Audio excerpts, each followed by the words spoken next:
ஸ்ரீமதே ராமானுஜாய நமஹ. அக்கா, இந்த வாரம் என்னக்கா விசேஷம்? அம்மா கோயிலுக்கு போகணும்னு சொன்னாங்க. மார்கழி மாதம் நாளே விசேஷம் தான். அதுவும் வளர்பிறையில வர ஏகாதசி ரொம்ப முக்கியமான ஏகாதசி. தர்மருக்கு கிருஷ்ணர் இது ஒரு கதை வடிவுல சொன்னாரு. அப்படியா? கிருஷ்ணர் என்னக்கா சொன்னாரு? ஏகாதசிகளே மிகவும் உயர்ந்தது இந்த ஏகாதசி. இந்த ஏகாதசிக்கு முக்திதா ஏகாதசி, மோக்ஷதா ஏகாதசி, இல்லனா வைகுண்ட ஏகாதசின்னு பேரு. மோட்சம் அப்படின்னா என்ன? மோக்ஷம் அப்படின்னா விடுதலை. எல்லா பாவங்கள்ல இருந்தும் விடுதலை அடைஞ்சு வைகுண்டம் அப்படிங்கிற பரமபதத்துக்கே கொண்டு சேர்க்கிறது இந்த ஏகாதசி. அப்படின்னா நம்ம எல்லா ஏகாதசிக்குமே விரதம் எடுக்கிறோம். இந்த ஏகாதசிக்கு மட்டும் ஏன் நம்ம சிறப்பா கொண்டாடுறோம்? இந்த ஏகாதசிக்கு தாமோதரரை வழிபட்டு ராத்திரி முழுக்க மகாவிஷ்ணுவோட நாமங்களை பாடி ஆடி அவரோட கதைகளை சொல்லி கேட்டு நல்லபடியா பொழுத கழிக்கணும். அப்போனா நைட்டு முழுக்க தூங்க கூடாதா? நமக்கு கூட நல்லா தெரியுமே, பரமபத வாசல் சொர்க்க வாசல் திறக்குதுன்னு சொல்லி பெருமாள் கோயிலுக்கு போய் பரமபத வாசல் வழியே நம்ம போயிட்டு வருவோமே. அந்த பெரிய கதவுக்குள்ள போயிட்டு வெளியே வருங்க, அந்த கதையா நீங்க சொல்றீங்க? ஆமாமா, இந்த ஏகாதசி விரதம் இருந்தா நம் முன்னோர்கள் எல்லாம் மோக்ஷம் அப்படிங்கிற பரமபதத்துக்கே போவாங்க. இப்போ கிருஷ்ணர் சொன்ன அந்த கதையை பத்தி பாப்போமா? சரிக்கா. சம்பகா அப்படிங்கிற நகரத்துல வைகாசனன்னு ஒரு ராஜா இருந்தாரு.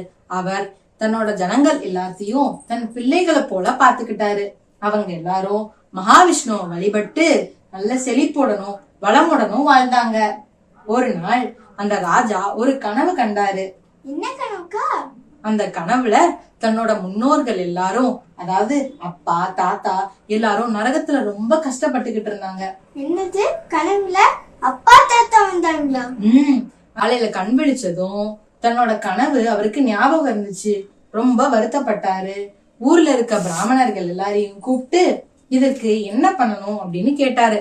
அவங்களும் காட்டுல பர்வதா அப்படின்னு ஒரு முனிவர் இருப்பாரு, அவரை போய் நீங்க கேளுங்கன்னு சொன்னாரு. அப்ப அவர் காட்டுக்கு போய் பார்த்தாரா? ராஜாவும் அடுத்த நாள் காட்டுக்கு போய் பர்வதா அப்படிங்கிற முனிவரை பார்த்தாரு. அவர் பிரம்மா போல பிரகாசமா இருந்தாரு. இவரும் விழுந்து வணங்கி தன்னோட கனவுல வந்ததை சொல்லி அதுக்கு என்ன பண்ணணும்னு கேட்டாரு. தன் முன்னோர்கள் எல்லாம் ரொம்ப நரகத்துல கஷ்டப்படுறத பார்த்து அதுக்கு என்ன வழின்னு கேட்கவும், முனிவரும் தியானத்திலிருந்து கண் வெளிச்சதும், உன் அப்பா செஞ்ச பாவத்தால உன் முன்னோர்கள் எல்லாரும் ரொம்ப கஷ்டப்பட்டுட்டு இருக்காங்க.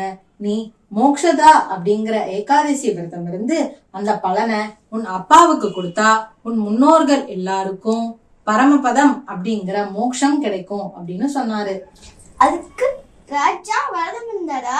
ராஜாவும் இந்த வைகுண்ட ஏகாதசி விரதம் இருந்து அதோட பலனை தன் அப்பாவுக்கு கொடுத்தாரு. அப்புறம் என்னாச்சு? என்ன ஒரு ஆச்சரியம் தெரியுமா? உடனே அவர் அப்பா தாத்தா அப்படின்னு எல்லாரும் வானத்துல தோன்றி வைகாசனன் மேல பூவை கொட்டினாங்க. அவருக்கு ஆசீர்வாதம் பண்ணிட்டு பரமபதத்துக்கே போனாங்க. வைகுண்ட ஏகாதசிக்கு இவ்வளவு சிறப்பு இருக்கா? ஆமா, ரொம்ப முக்கியமா ஸ்ரீரங்கத்துல இந்த வைகுண்ட ஏகாதசி ரொம்ப சிறப்பா நடக்கும். இந்த ஏகாதசியில இருந்து முன்னாடி 10 நாள் பகல் 10னும், இந்த ஏகாதசி அன்னையில இருந்து அடுத்து வர 10 நாள் ராப்பத்துனும் நடக்கும். அந்த 10 நாள் என்னத்தான் நடக்கும்? அப்ப நம்மாழ்வார் பாடிய திருவாய்மொழி பாசுரத்தை நம்பெருமாள் தினமும் அரையர்கள் பாட கேட்பாரு. தினமும் கேட்பாரா? இதற்காகவே நம்பெருமாள் வைகுண்ட வாசல் வழியா வந்து ஆயிரங்கால் மண்டபத்துல இந்த பாடலை கேட்பாரு. நீங்க சொல்றதெல்லாம் கேட்கும் போது எனக்கும் அங்க போன ஆசையா இருக்குக்கா. நாமளும் வைகுண்ட ஏகாதசி அன்னைக்கு விரதம் இருந்து ராத்திரி முழுக்க மகாவிஷ்ணுவோட நாமங்களை பாடி காலையில பெருமாள் கோயிலுக்கு போய் வைகுண்ட வாசலுக்குள்ள போய் நல்ல பலன் பெறுவோமா? நம் முன்னோர்களுக்கும் நல்ல கதி கிடைக்கும். ஆழ்வார் திருவடிகளே சரணம்.